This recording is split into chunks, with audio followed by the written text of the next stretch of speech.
મોટી સ્ક્રીન ઉપર લઈ લઈએ. અહીંયા આગળ આપ જોશો સૌથી પહેલા જ્યારે પ્લેન ટેક ઓફ થાય છે, આ બ્લાસ્ટ સમયના દ્રશ્યો છે. જ્યારે પ્લેન જતું હતું ત્યારે તેમાં કોઈ તકલીફ નથી થતી. અહીંયાથી આ પ્લેન ઉડાન ભરીને જઈ રહ્યું છે.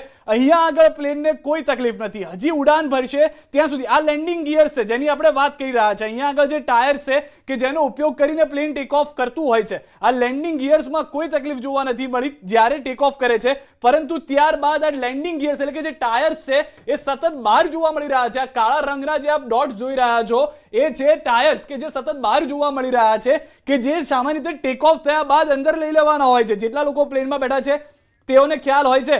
ત્યારબાદ જે પ્લેન છે થોડું ફંટાય છે. આ જુઓ આ જે તસવીરો સામે આવી છે, જે વિડીયો સામે આવ્યો છે, તેમાં 58 સેકન્ડમાં આખું પ્લેન જે છે તે ક્રેશ થઈ જાય છે. અત્યાર સુધી આપણે વાતો કરી રહ્યા હતા કે 5 મિનિટમાં જ પ્લેન ક્રેશ થઈ જાય છે, પરંતુ આ સમયગાળો જુઓ, 58 સેકન્ડમાં જ આ આખું પ્લેન જે છે તે ધ્વસ્ત થઈ જાય છે. ફરી એકવાર આપણે એ વિડીયો પ્લે કરીશું અને ફરી એકવાર આખી જે પ્લેન જે ક્રેશ થાય છે તેની ઘટનાને આપણે જોઈશું. સીસીટીવી ફૂટેજ ફરી એકવાર આપણે પહેલેથી આપણે સ્ટાર્ટ કરીએ અને જોઈએ કે કયા પ્રકારની આખરે સિચ્યુએશન સર્જાય છે. માત્ર 58 સેકન્ડનો એ સમયગાળો અને ત્યાં આ જે પ્લેન છે તે ધ્વસ્ત થઈ જાય છે.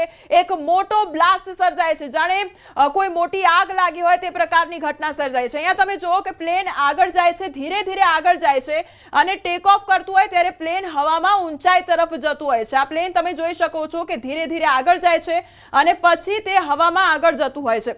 એટલે આ પ્રકારની ઘટનામાં અનેક સવાલો થઈ રહ્યા છે કે આખરે કઈ ખામી સર્જાઈ કે તેના કારણે આ પરિસ્થિતિ સર્જાઈ છે અને લગભગ 58 સેકન્ડમાં આખું જે પ્લેન છે તે ધ્વસ્ત થઈ ગયું છે. ટાટા ગ્રુપની સહાયની જાહેરાત, મૃતકના પરિવારને અપાશે 1 કરોડ રૂપિયા. ટાટા ગ્રુપ કે જે હાલમાં એર ઇન્ડિયાને ઓન કરે છે તેમના તરફથી આ જાહેરાત કરવામાં આવી છે કે જેટલા પણ મૃતકો છે તેઓને 1 કરોડ રૂપિયા આપવામાં આવશે. બીજે મેડિકલ કોલેજના હોસ્ટેલ નિર્માણમાં પણ ટાટા સન્સના ચેરમેન તરફથી જાણકારી આપવામાં આવી છે કે ખર્ચ આપવામાં આવશે.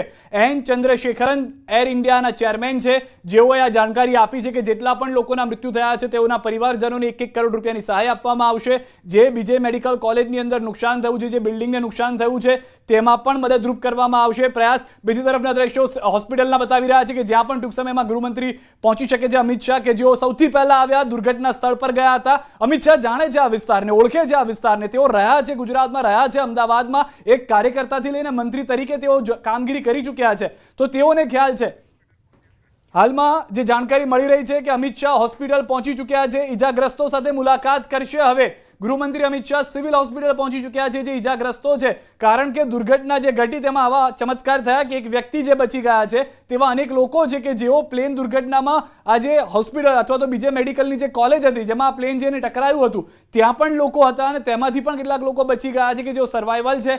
તેઓ સાથે તેઓ વાતચીત કરશે, તેમને પૂરતી સુવિધા મળી રહે, સારવારમાં કોઈ અડચણ ન આવે તેનું પણ ધ્યાન રાખવામાં આવશે. તેની સાથે જે બીજા દ્રશ્યો મેં આપને બતાવી રહ્યા છે, જે રીતે કોમલે પણ પહેલા કીધું કે 58 સેકન્ડની અંદર આ સમગ્ર ઘટના ઘટી ગઈ છે.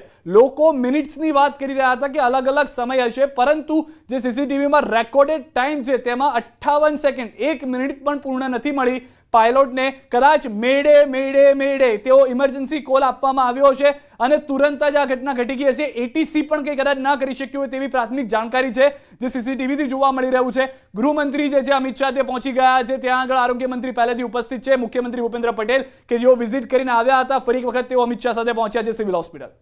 આ ત્રણેય તસવીરો જોઈ લો. એક તરફ સીસીટીવી ફૂટેજ કે જ્યાં પ્લેન ક્રેશ થઈ રહ્યું છે, પ્લેનની ગતિવિધિ કયા પ્રકારની છે એ જોવા મળી રહી છે. એક બીજી તસવીર કે જ્યાં એક ચમત્કાર જોવા મળ્યો છે અને એક વ્યક્તિ જે પોતાનો જીવ બચાવી શક્યો છે. પ્લેન ક્રેશ થઈ રહ્યું હતું, તેને એવો અહેસાસ થયો, એવો અનુભવ થયો એટલે તે ત્યાંથી કૂદી પડ્યો અને એટલા માટે તેનો જીવ બચ્યો છે તેવી વાત તેને અન્ય વ્યક્તિ સાથે કરી છે અને એ પ્રકારની વાત અમારી પાસે આવી છે. અને એ વ્યક્તિ સાથે જ્યારે વાતચીત કરવામાં આવશે ત્યારે આપણને ખ્યાલ આવશે કે આખરે તેની સાથે થયું શું અને તે પોતાનો જીવ કેવી રીતે બચાવી શક્યો. અને ત્રીજી તસવીર એ કે જ્યાં અમિત શાહ હવે સિવિલ હોસ્પિટલ ખાતે પહોંચી ચૂક્યા છે. પહેલા પણ મેં વાત કરી કે જ્યારે ઘટના સ્થળની તેમના દ્વારા મુલાકાત લેવામાં આવી રહી હતી, દુર્ઘટનાગ્રસ્ત વિસ્તારમાં તેઓ પહોંચ્યા હતા અને ત્યાં તમામ જાણકારી તેમના દ્વારા મેળવવામાં આવી અને હવે તેઓ સિવિલ હોસ્પિટલ ખાતે પહોંચી ચૂક્યા છે. સિવિલ હોસ્પિટલમાં અન્ય દર્દીઓ પણ અત્યારે સારવાર હેઠળ છે. જે 50 જેટલા દર્દીઓ, જે આંકડો તેમના દ્વારા બહાર પાડવામાં આવ્યો હતો તેમાં 50 દર્દીઓની વાત કરવામાં આવી હતી, એટલે તે દર્દીઓ સાથે પણ મુલાકાત કરવામાં આવી શકે છે, તેમની સાથે વાતચીત કરવામાં આવી શકે છે, એ પરિવારજનો સાથે પણ કદાચ વાતચીત કરવામાં આવશે અને આ જે વ્યક્તિ જેનો ચમત્કારિક બચાવ થયો છે તેને કદાચ થોડી ઘણી ચાલવામાં તકલીફ થઈ રહી છે, એટલે તેને પણ અત્યારે સારવાર હેઠળ ખસેડવામાં આવ્યો છે, એટલે એ વ્યક્તિ સાથે પણ અમિત શાહ વાતચીત કરી શકે છે અને જાણવાનો પ્રયાસ કદાચ કરશે કે આખરે એ વ્યક્તિએ પોતાનો જીવ કેવી રીતે બચાવ્યો। આ તમામ એ ત્રણ તસવીર કે જ્યાં પ્લેન દ્વારા ઉડાન ભરવામાં આવી છે, પ્લેન ધીરે ધીરે આગળ વધી રહ્યું છે અને પ્લેન ઉડાન ભરી રહ્યું છે, ત્યારબાદ આગળ જઈને પ્લેન નીચે તરફ જઈ રહ્યું છે અને ત્યારબાદ પ્લેન ક્રેશ થઈ જાય છે, બ્લાસ્ટ થઈ જાય છે અને તેના આ તમામ તસવીર સામે આવી છે। તો હાલમાં ઈજાગ્રસ્તો સાથે અમિત શાહ મુલાકાત કરવાના છે, તે પહેલાના જે દ્રશ્યો છે તે પણ અમે આપને બતાવી રહ્યા છે। અમિત શાહ સિવિલ પહોંચી ચૂક્યા છે, સિવિલ હોસ્પિટલ તેઓ પહોંચી ચૂક્યા છે, જ્યારે તેઓ અહીંયા આગળ ગુજરાતમાં હતા, મંત્રી તરીકે પણ કામ કર્યું, એક કાર્યકર્તા તરીકે પણ કામ કર્યું, તો તેઓ જાણે છે અમદાવાદને સારી રીતે, કઈ રીતની ભૌગોલિક પરિસ્થિતિ છે, કઈ રીતના કામ થાય છે, તેઓ ખુદ આવ્યા છે, જેથી જેટલા પણ લોકો સર્વાઈવલ છે, જેટલા પણ લોકો બચી ગયા છે, એ તમામ લોકોને સુરક્ષિત રીતે વધુ સારવાર મળી શકે। મુખ્યમંત્રી ભૂપેન્દ્ર પટેલ તેમની સાથે જોવા મળી રહ્યા છે, અન્ય જે અધિકારીઓ છે તે પહોંચેલા ત્યાં જોવા મળી રહ્યા છે અને હજી જે સર્વાઈવલ છે, જેટલા લોકો બચી ચૂક્યા છે એ તમામ લોકોની મુલાકાત કરશે ગૃહમંત્રી અમિત શાહ। જે જાણકારી મળી છે તે પ્રમાણે ગૃહ રાજ્યમંત્રી હર્ષ સંઘવી પણ તેમની સાથે જોવા મળી રહ્યા છે, નાગરિક ઉડ્ડયન મંત્રી તેમની સાથે જોવા મળી રહ્યા છે અને હાલમાં ફક્ત જે નેતાઓ છે કે જે કેન્દ્રીય મંત્રાલયમાં છે અથવા સ્થાનિક મંત્રીઓ છે એ તમામ લોકોને જ અત્યારના મુલાકાત માટેની પરમિશન આપવામાં આવી છે। તમામ લોકો સુરક્ષિત રહી શકે, જે સારવાર છે તે પૂરતી મળી શકે તે માટેના પ્રયાસ જે છે તે કરવામાં આવી રહ્યા છે। મુખ્યમંત્રીનો પણ કાફલો આવ્યો, તેઓ સાથે જ આવ્યા અને અમિત શાહ જે તેઓ સીધા જ સિવિલ હોસ્પિટલ પહોંચ્યા। સૌથી પહેલા તેઓ ઘટના સ્થળ ઉપર ગયા કે જ્યાં આગળ આ પ્લેન ક્રેશ થઈને પડ્યું હતું, ત્યારબાદ તેઓ સીધા જ સિવિલ હોસ્પિટલ પહોંચી ગયા કે જે લોકો ઇજાગ્રસ્ત છે, જેઓની સારવાર ચાલી રહી છે, તેઓને તેઓ મળી રહ્યા છે અને તેમની પાસેથી માહિતી મેળવવાનો પણ હવે પ્રયાસ કરશે કે સમગ્ર ઘટના કઈ રીતે ઘટી હતી, શું થયું હતું, કઈ રીતે તેઓ બચી ગયા છે, કેવી સારવાર તેઓને મળી રહી છે। અને તેની સાથે બીજી એક તસવીર પણ અમે આપને બતાવી રહ્યા છે કે 58 સેકન્ડનો આ કાળનો સમય હતો, 58 સેકન્ડના કાળે 250 થી વધુ લોકોના મોત કર્યા છે। 58 સેકન્ડની અંદર સમગ્ર ઘટના એવી ઘટી ગઈ કે જેમાં પ્લેન ઉડતાની સાથે જ તુરંત ટેક ઓફ થતાની સાથે જ ક્રેશ લેન્ડ થાય છે। વધુ માહિતી ન્યૂઝ સંવાદદાતા ગૌતમ મળી રહ્યા છે। ગૌતમ, શું વધુ જાણકારી છે? અમિત શાહ પહોંચી ગયા છે સિવિલ ત્યારે?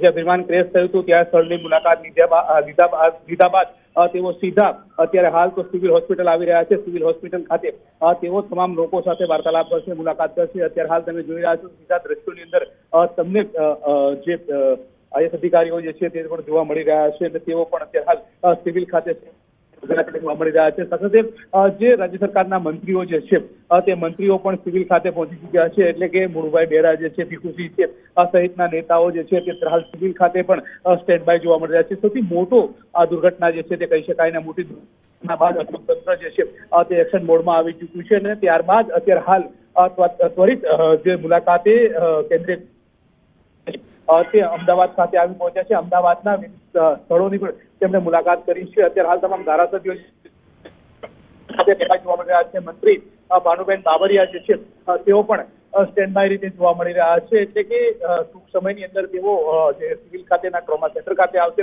ટ્રોમા સેન્ટરની વાત કરીએ ત્યાર સુધીમાં જે ડેડ બોડીની વાત કરવામાં આવે તો વધારે જે ડેડ બોડીઓ છે તે સિવિલ હોસ્પિટલ ખાતે લાવવામાં આવી છે। તેમના સ્વજનો સાથે મુલાકાત કરે તે પ્રકારની પણ એક નણ વર્તાઈ રહ્યા છે। સાથે એક વિશેષ વાત એ પણ છે કે જે ઘાયલો થયા છે, કે જે લોકો દુર્ઘટનાની અંદર જેમને ઈજા પહોંચી છે તેઓ સારવાર લઈ રહ્યા છે, તેમની સાથે પણ તેઓ મુલાકાત કરે, વાર્તાલાપ કરે, સમગ્ર જે ઘટના જે છે તે કેવી રીતે બની હતી, તેઓ ક્યાં હતા, શું કરતા હતા તે સહિતની માહિતી જે છે તેમની સાથે પૂછપરછ કરે તે પ્રકારના એંધાણ વર્તાઈ રહ્યા છે। અને ત્યારબાદ સિવિલ સુપ્રિન્ટેન્ડન્ટ રાકેશ શાહ જે છે તેમની સાથે પણ મુલાકાત કરે તે પ્રકારની વાત અત્યારે હાલ તો જોવા મળી છે। કેન્દ્રીય ગૃહમંત્રી ટૂંક સમયની અંદર સિવિલ હોસ્પિટલ જે છે ત્યાં પહોંચે, ત્યાંના લોકો સાથે વાર્તાલાપ કરશે અને ત્યારબાદ સમગ્ર સ્થિતિનો જાયજો જે છે તે મેળવશે। કે ઉચ્ચ અધિકારીઓને જે છે તે વિવિધ જે કામગીરી માટેની પણ જે બાબતો જે છે તે સોંપવામાં આવી છે। મહત્વની વાત સાથે એ પણ છે કે જે લોકો જે છે તેમના સગાઓ જે છે તેમની માટે પણ એક વિશેષ નંબર જે છે તે કરવામાં આવી રહ્યો છે, એટલે કે આરોગ્યના અગ્ર સચિવ ધનંજય દ્વિવેદી દ્વારા જણાવ્યા મુજબ જે પ્લેન ક્રેશ દુર્ઘટનામાં મૃત્યુ માટે ડીએનએ સેમ્પલ લેવા માટે અમદાવાદ સિવિલ હોસ્પિટલની વ્યવસ્થા જે છે તે પણ કરવામાં આવી છે. 50 થી વધારે ઇજાગ્રસ્તો સિવિલ હોસ્પિટલ ખાતે સારવાર ચાલી રહી હોવાની બાબત જે છે તે કેટલાક દર્દીઓ સ્ટેબલ હોવાની વાત જે છે તે પણ પ્રાપ્ત થઈ રહી છે. અમદાવાદ સિવિલ હોસ્પિટલમાં કસોટી ભવનમાં DNA સેમ્પલ આપવાની વ્યવસ્થા જે છે તે પણ ગોઠવવામાં આવી છે. ત્યાંની તે માહિતી મેળવશે તે પ્રકારની વાત અત્યારે હાલ તો સામે આવી રહી છે. ગૌતમ, સિવિલ હોસ્પિટલ પહોંચ્યા બાદ અમિત શાહ પહેલા કોને મળશે? કારણ કે એક વિડીયો સામે આવ્યો હતો જેમાં એક વ્યક્તિ બચી ગયો છે અને કદાચ તેનો પરિવાર પણ વિચારતો હશે કે સાક્ષાત કદાચ પ્રભુના કોઈ આશીર્વાદ હશે કે તે સમય કદાચ એ કાળ તેને ભરખવા માટે આતુર હતો, પરંતુ તેમ છતાં એ કાળમાંથી તે બહાર આવી રહ્યો છે. તો શું એ વ્યક્તિને પણ મળી શકે છે? ઘાયલોને મળશે? કોને મળશે? ચોક્કસથી અત્યારે હાલ તો કહી શકાય કે જે સ્વજનો જેમણે ગુમાવ્યા છે